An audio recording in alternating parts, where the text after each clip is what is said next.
Hey friends, today we're making vegan mac and cheese. It's creamy, cozy, and perfect when you're craving comfort without a lot of fuss. Let's get started. For this recipe, you'll need elbow pasta, raw cashews, nutritional yeast, garlic powder, onion powder, salt, black pepper, paprika, lemon juice, olive oil, and water. We'll start by cooking our pasta. Let it cook until tender, then drain.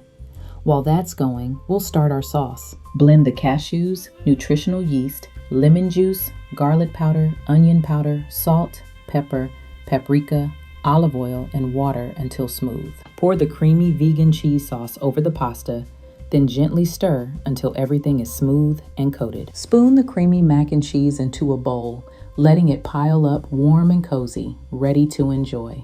Creamy, comforting, and full of flavor. This vegan mac and cheese always hits the spot. You'll find the full recipe in the pinned comment. See you next time.